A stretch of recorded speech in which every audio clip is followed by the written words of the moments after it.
MCD चुनाव को लेकर आर सोनी न्यूज़ की टीम लगातार हर जगह के रुझान जो है वो ला रही है कि किस किस जगह पर कौन सा प्रत्याशी जो है वो बाजी मार रहा है। इस वक्त हम वसंत विहार वार्ड की बात कर रहे हैं। जी हाँ, वसंत विहार का जो वार्ड है वो 153 है और यहाँ पर बीजेपी ने अपने उम्मीदवारों को उतारा है। यहाँ से उम्मीदवार हैं राज रानी, जो कि राधेश्याम शर्मा की पुत्रवधू हैं, तो वहीं हिमानी जैन है आम आदमी पार्टी से हैं और जयंती झा जो है वो कांग्रेस से हैं।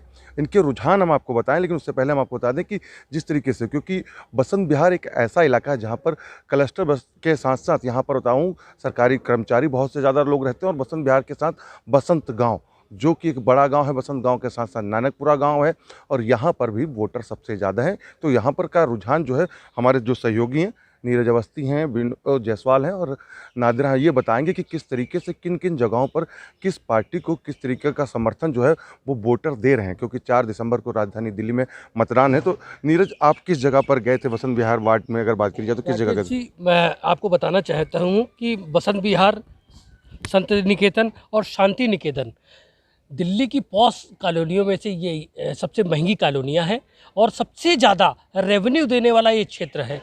लेकिन यहाँ पर बताने वाला बहुत कम ही मिलते हैं क्योंकि वो समय नहीं दे पाते। सबसे महंगे पॉश एरिया में लोग रहते हैं, तो आप समझ सकते होंगे कितने बड़े वीवीआईपी लोग यहाँ पर निवास कर रहे हैं। लेकिन हाँ, कुछ लोगों से हमारी जब बात हुई तो उन्होंने संकेत दिए। संकेत क्या, उन्होंने राधेश्याम शर्मा जी जो स्टैंडिंग कमेटी के चेयरमैन रहे हैं और बहुत वरिष्ठ नेता रहे हैं, तो राधेश्याम शर्मा जी के द्वारा जो कराए गए कार्य हैं या उनके द्वारा की गई जो उपलब्धियां हैं उनकी बात जरूर कही, और जिससे पता चलता है कि यहाँ आम आदमी पार्टी और कांग्रेस का वर्चस्व कुछ कम है राधेश्याम की अपेक्षा। अच्छा, आप लोग जिस तरीके से, विनोद, आप लोग किस जगह पर गए थे? आप किस जगह पर हो क्या है? हम लोग श्रीराम कैंप, नेपाली कैंप, कुली कैंप।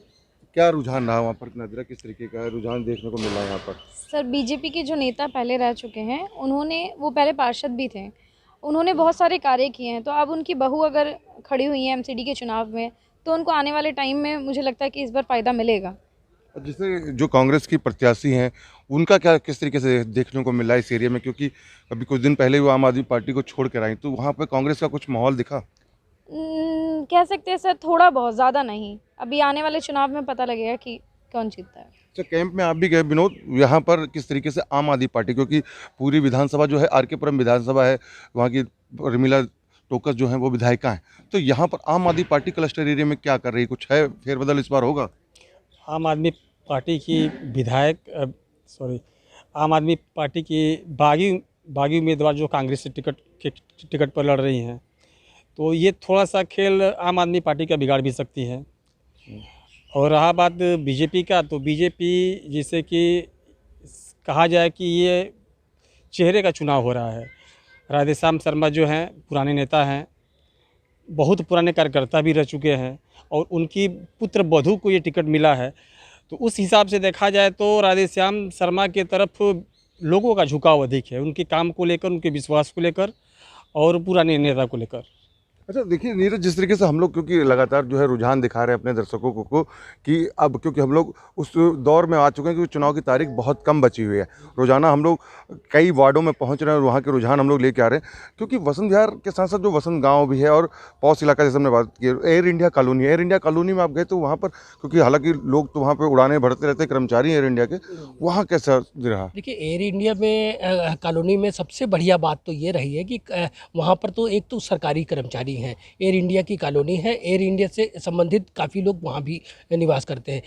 रुझान की अगर बात करें तो आम आदमी पार्टी और बीजेपी में तो जो है अगर टक्कर कह सकते हैं कि वहाँ पर है, लेकिन सबसे ज़्यादा बढ़त अगर है तो हमें लग रहा है कि राधेश्याम शर्मा जी जो बहुत चर्चित चेहरा रहे हैं, इसलिए वो इन लोगों पर भारी नज़र आ रहे हैं। देखिए, आपको बताते चलें कि जिस तरीके से जो रुझान आ रहे हैं, क्योंकि राधेश्याम शर्मा निगम पार्षद भी हैं पूर्व और स्टैंडिंग कमेटी चेयरपर्सन भी रह चुके हैं, तो उनके काम तो याद करे रहे हैं लोग। साथ ही साथ जिस तरीके से, क्योंकि पूर्व विधायक की अगर हम बात करें, क्योंकि जो नानकपुरा गांव है वहाँ से अनिल शर्मा है, एक उनका भी चेहरा है, तो ये चेहरे जो हैं कितना वोट बैंक जो है वोट लेके आएंगे, ये तो देखना ही होगा 7 दिसंबर को। लेकिन उससे पहले कुछ चीज़ें और भी हम अपने दर्शकों को बताएं कि क्योंकि कैंप में आप लोग लगातार जा रहे हैं, कैंप के लिए, क्योंकि लगातार लोगों ने काम भी किया और आम आदमी पार्टी ने भी बहुत सा काम किया, फ्री वाला एक कॉन्सेप्ट जो चलता रहता है वो यहाँ पर दिख रहा है कुछ? ये तो है फ्री वाला कैंप, फ्री वाला चीज़ तो है। जैसे कि जो चीज़ लोग शुरू से ही उसके आदी हैं, जैसे बस में पानी, बिजली, इस पे लोग प्रभावित हैं और आम आदमी पार्टी को उस हिसाब से उनको समर्थन भी मिल रहा है।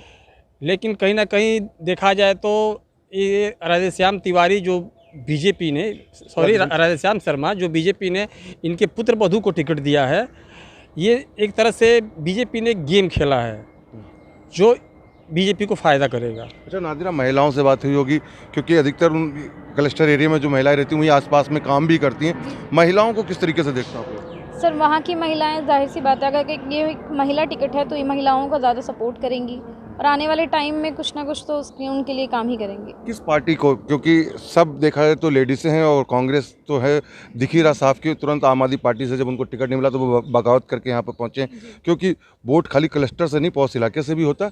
तो बाकी जगहों पर किस तरीके से देखते हो आप कि वहाँ पर ये जो महिला हैं जो कितना इफेक्ट डाल पाएंगे, क्योंकि हिमानी जैन जो उनके हस्बैंड के नाम से, अभिषेक जैन के नाम से उनको जाना जा रहा है, लेकिन यहाँ पर जो कैंडिडेट है बीजेपी के, उनका फ़र्क ये पड़ जा रहा है क्योंकि उनके जो ससुर हैं उन्होंने काम भी किया है, लोग जानते भी हैं और कई बार उनके जो बसंत बिहार के लोग हैं उनकी हक की आवाज़ को उठाया है और उसी वजह से बीजेपी ने यहाँ शायद ये गेम खेला। तो क्या लगता है कि थोड़ा सा फ़र्क पड़ेगा कि वोट परसेंट कितना होगा, क्योंकि जो रुझान है वो किस तरीके से देखते हैं कि बढ़ेगा बीजेपी का कि घटेगा? बढ़ेगा सर, क्योंकि उनके ससुर जी ने इतना काम किया है तो उसके अलावा तो भरण ही गई उसमें। तो बिल्कुल देखिए, जिस तरीके से जो हम रुझान लगातार अपने दर्शकों को दिखा भी रहे हैं कि किस तरीके से, क्योंकि अब चुनाव की बहुत तारीख बहुत नज़दीक आ चुकी है और लगातार जिस तरीके से जो है वार्ड के अंदर हम लोग सर्वे कर रहे हैं। ये वार्ड हमारा 153 था जो कि वसंत बिहार वार्ड था। यहाँ पर तीनों ही प्रत्याशी जो हैं वो मैदान में तो हैं, लेकिन इसका सबसे ज़्यादा फायदा कहीं ना कहीं बीजेपी को मिलता हुआ नज़र आ रहा है, क्योंकि बीजेपी यहाँ पर अपनी बढ़त उस तरीके से बना चुकी, क्योंकि बीजेपी ने यहाँ पर इस कैंडिडेट को उतारा है जिनका नाम राजरानी है। उनके ससुर ने जो काम किए थे उस काम की वजह से उनको यहाँ पर कहीं ना कहीं एक अच्छी बढ़त मिलती हुई नज़र आ रही है। हालांकि 7 दिसंबर को नतीजे आएंगे, उससे और साफ हो जाएगा, लेकिन रुझानों में आपको बता दें कि यहाँ पर बीजेपी आगे चल रही है। उसके बाद दूसरे नंबर की अगर बात की जाए तो यहाँ पर कांग्रेस नहीं है, आम आदमी पार्टी है, क्योंकि लगातार होता है कि एमसीडी के चुनाव में कांग्रेस कहीं ना कहीं आती है, लेकिन यहाँ पर वसंत बिहार में बता दूं तो आपको बीजेपी और आम आदमी पार्टी की आमने सामने की टक्कर दिखेगी, क्योंकि कांग्रेस का यहाँ पर कहीं भी देखा जाए तो प्रत्याशी जो है उस तरीके का वोटरों को अपने तक नहीं जोड़ पाएगा। फिलहाल 4 दिसंबर को आप अपना मतदान जरूर करें और किसी भी प्रत्याशी को वोट दें, लेकिन अपना वोट जरूर करें और 7 दिसंबर को सबसे पहले नतीजे देखें कि कौन सा प्रत्याशी आपके क्षेत्र से जीत का आया है। तब तक के लिए हमें दीजिए इजाज़त, फिर एक नए वार्ड पर आपसे होगी मुलाकात।